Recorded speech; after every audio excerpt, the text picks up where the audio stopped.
Olá pessoal, tudo bem? Meu nome é Samuel Dalelaste, sou médico e esse é o nosso canal aqui no YouTube para falarmos sobre saúde, prevenção, bem-estar, longevidade. Bom, tema de hoje, o assunto que eu escolhi para conversar com vocês é um assunto importante por vários pontos, mas o primeiro deles é porque ontem à noite, dando uma estudadinha em que seria o tema do vídeo de hoje, eu dei uma lida sobre estatísticas, sobre a epidemiologia de uma queixa muito comum que é a tal da barriga inchada, barriga estufada. E eu confesso que por mais que eu já tivesse essa noção de que isso é uma queixa muito comum, porque dentro do meu consultório é uma queixa comum, eu fiquei surpreso, pois eu li em vários artigos que isso acomete uma a cada 5 pessoas, ou seja, é muito impactante isso na vida das pessoas. Que é o que a gente chama dentro do consultório médico, a gente escreve no prontuáriozinho do paciente, quando ele relata, a gente fala assim, paciente queixa-se de distensão abdominal. Né? O que é a distensão abdominal? É aquele abdômen distendido, inchado. E o paciente, ele geralmente, quando ele vem com essa queixa, ele tem uma dificuldade de relacionar, de dizer o que foi que fez isso. Alguns falam assim, não sei, eu já tentei de tudo, já tentei ver que tipo de comida, já fiz teste, não consigo entender o que acontece no meu intestino, na minha barriga. Bom, então, para falarmos sobre isso, eu vou ter que trazer para vocês uma palavrinha estranha, o tal do FODMAP, que hoje em dia já é muito falado. Tem muito paciente que me procura e já fala assim, não, já dei uma lida, fui para a internet, já li sobre o FODMAP e já estou tentando tirar ele da minha alimentação, estou fazendo alguns testes. Bom, o que é o FODMAP? Isso aqui realmente é uma sigla, tá? É uma sigla para falar sobre carboidratos de cadeia curta. Cadeia curta fermentáveis. São carboidratos de cadeia curta fermentáveis. Olha aqui, ó. Aí esse fermentável aqui já começa a explicar um pouco do porquê dessa queixa de barriga inchada.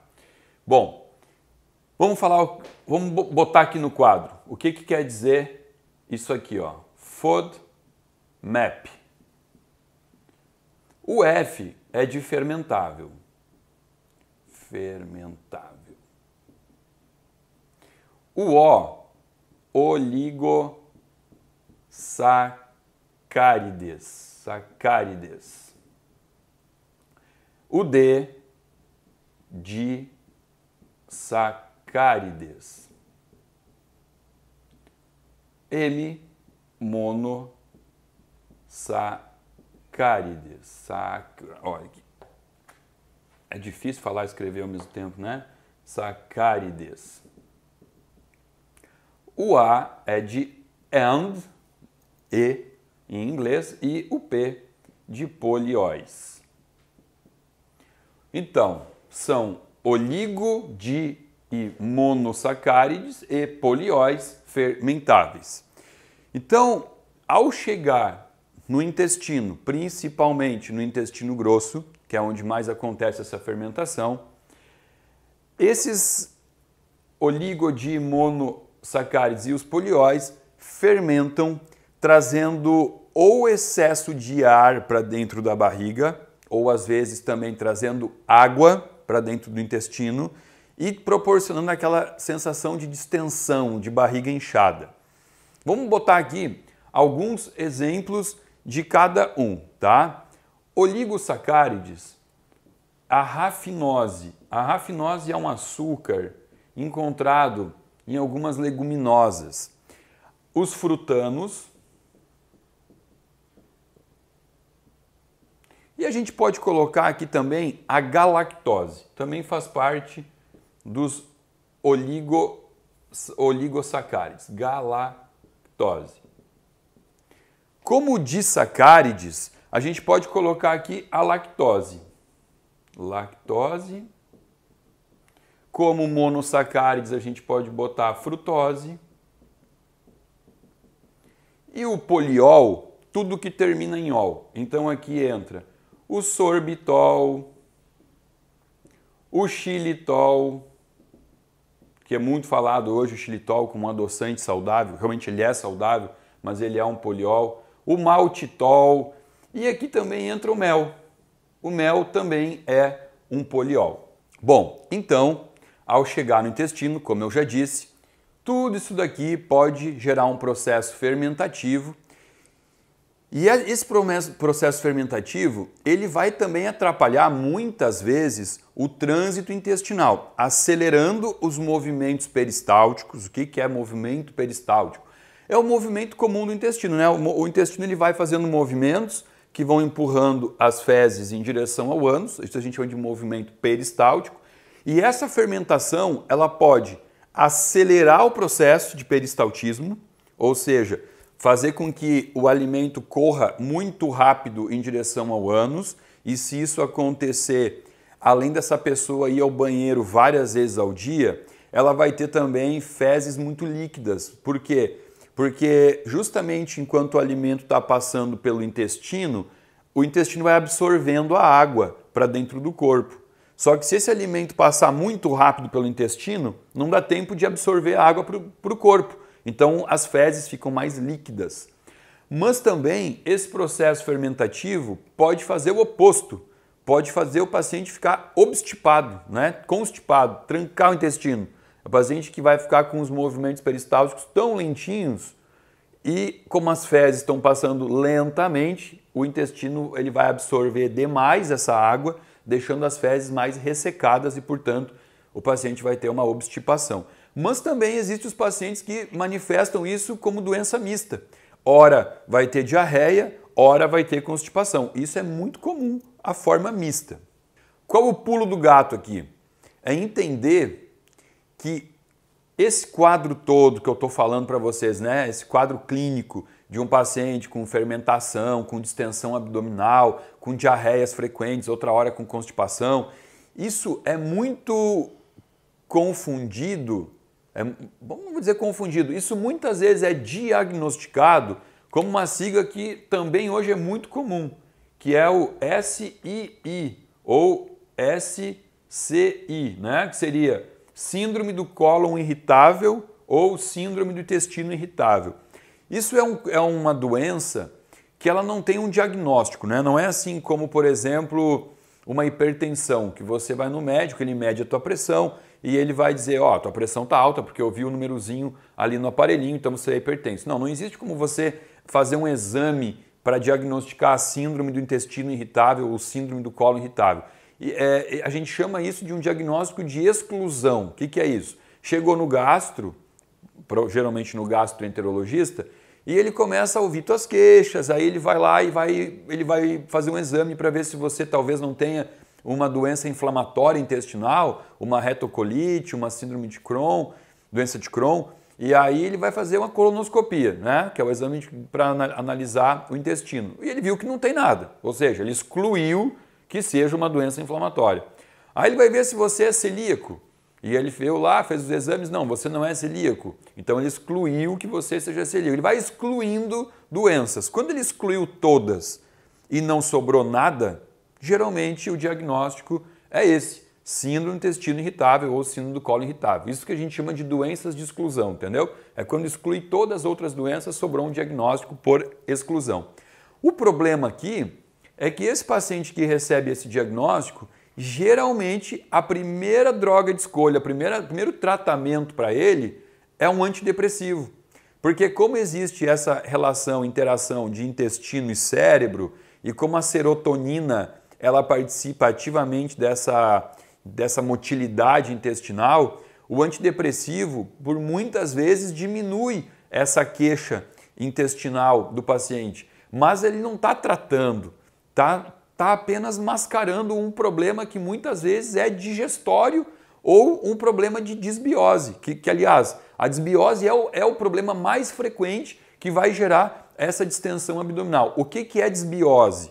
Você já deveria saber, porque aqui no canal eu já fiz 4 vídeos falando sobre o intestino. Inclusive, vou botar o linkzinho aqui, ó, aqui em cima para você assistir os vídeos de intestino e entender o que é desbiose. Mas resumindo para você, esse termo muito usado hoje em dia, chamado desbiose, define um intestino que tem a sua flora intestinal do avesso, né? Um desequilíbrio da flora intestinal. A gente tem que ter a normobiose, ou eubiose, ou simbiose, né? Que seria um intestino equilibrado, a flora equilibrada. A partir do momento que você consome alimentos industrializados, você consome açúcar, pesticidas, você come toxinas ambientais, muito facilmente você pode gerar um estado de desbiose. E aí os FODMAPs vão fermentar muito no teu intestino. Então, obviamente que a primeira coisa a se fazer é reverter essa desbiose, mudar essa flora intestinal. Mas também tem outra coisa que pode estar associado a essa queixa, que não seja simplesmente só a desbiose. A falta de enzimas lá no estômago, enzimas que fazem a quebra do carboidrato. Qual é a enzima que faz a quebra do carboidrato? A amilase. Um paciente que tenha déficit de produção de amilase, ele pode ter todo esse quadro aqui porque não conseguiu quebrar o carboidrato. E outra coisa é a falta da enzima lactase. O que é a lactase? Olha o que eu botei aqui para vocês. Eu botei como exemplo de oligosacárides a galactose e como exemplo de disacárides a lactose. A lactose, ela é o açúcar do leite.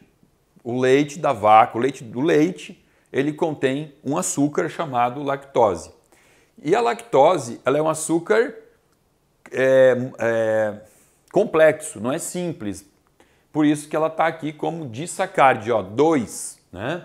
A lactase quebra a lactose em glicose e galactose.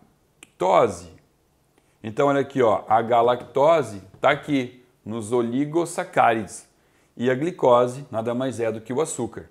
Então, se você tem uma falta de lactase, você também vai ter esse problema aqui. Mas aqui já é um detalhe que até teria que fazer um vídeo falando sobre o leite. Eu não recomendo a ninguém o consumo de leite de vaca por outras questões inflamatórias, que é a presença de beta-lactoglobulina e de caseína nesse leite. Aqui a gente está falando de uma questão de fermentação ou de alergia, né? Tem pessoas com alergia à lactose, mas aí a gente não está falando de inflamação. O leite de vaca ele contém proteínas pró-inflamatórias ao intestino, tá? Mas aqui, a gente sempre tem que então analisar esses três fatores. O paciente pode ter um déficit de enzima, amilase e lactase, ou ele também pode ter uma desbiose, gerando por isso essa fermentação.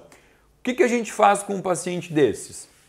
O tratamento, não vou nem chamar de tratamento, eu vou chamar de protocolo. Existe um protocolo a ser aplicado, que é o protocolo do Low FODMAPs Diet, ou seja, tirar o FODMAP, baixar o FODMAP desse paciente. Esse protocolo ele consiste em 3 fases. Então você tem a fase 1, 2 e 3. Eu vou só fazer um adendo aqui. Estou sendo muito raso e muito superficial no que eu estou falando, porque isso você tem que fazer junto com o teu nutricionista.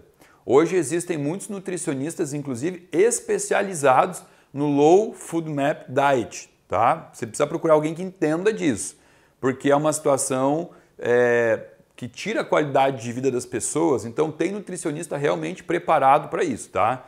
Não aconselho ninguém a ficar fazendo testezinho em casa, tirando comida aqui, botando comida ali, porque alimento tem uma importância tão grande na relação com as nossas células que você não tem que ser autodidata nisso. A fase 1 ela é a fase que dura 6 semanas e ela é chamada de fase de exclusão. Aqui o nutricionista ele vai excluir da dieta todos os alimentos que contêm FODMAPs, todos. Por quê?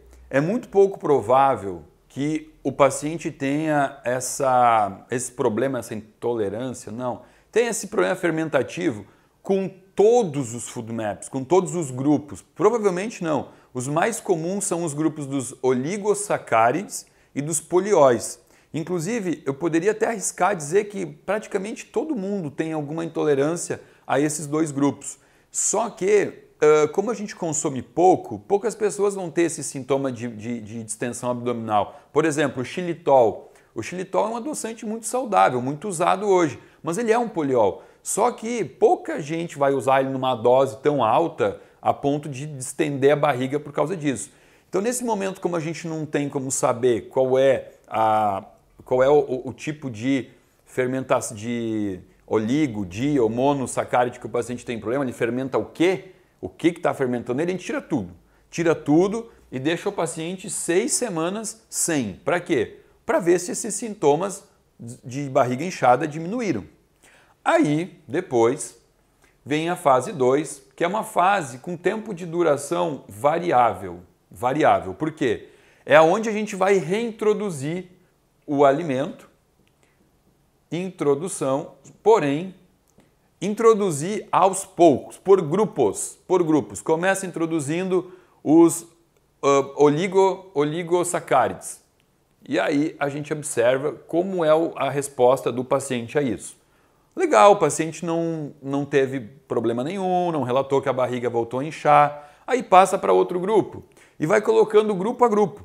Só que também dentro desses grupos, que tem vários alimentos, às vezes o paciente tem intolerância a 1 ou 2 alimentos daquele grupo. Então é muito individual isso, por isso que o tempo aqui ele é indeterminado. O nutricionista tem que ter essa habilidade para ir testando e ir descobrindo o que é que está fazendo mal para esse paciente.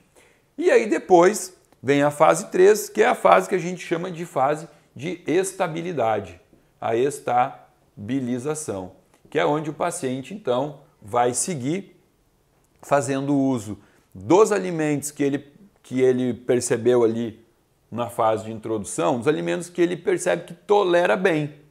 E também na quantidade, porque às vezes ele vai ver assim, sei lá, a lentilha, o grão de bico, que tem muito FODMAP, eu comendo uma vez por semana não tenho problema, mas se eu comer 3 vezes por semana distende minha barriga. Então é entender essa individualidade.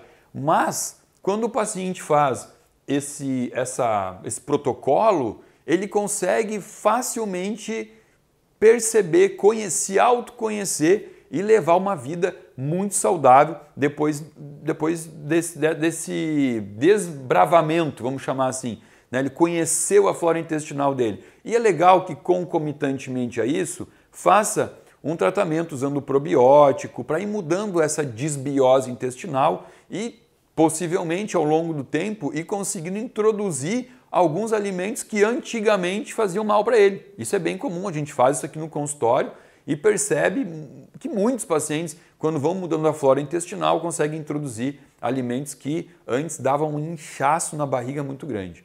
Bom, gente, o vídeo já está muito extenso, é um pouquinho difícil falar sobre FODMAP, tanta informação em pouco tempo. Então, eu espero que isso tenha ajudado. A partir daqui, se você se enquadrou dentro desses sintomas, dentro dessas queixas que eu falei, pesquisa um pouquinho mais, procura um médico que entenda disso, procura um nutricionista que domine o assunto e melhore essa queixa, porque ninguém merece passar semanas com diarreia, com 2, 3, 4 episódios de diarreia por dia. Isso realmente impacta muito na qualidade de vida das pessoas. E a ideia desse canal é melhorar a qualidade de vida. Espero que tenham gostado. Se você gostou, dá um likezinho aí, por favor. Compartilha esse vídeo, se inscreve no nosso canal. Aqui abaixo do quadrinho, abaixo desse vídeo tem um site, um link para você se inscrever e fazer parte de um grupo VIP de pacientes, de seguidores que recebem um conteúdo exclusivo do nosso canal. Muitíssimo obrigado.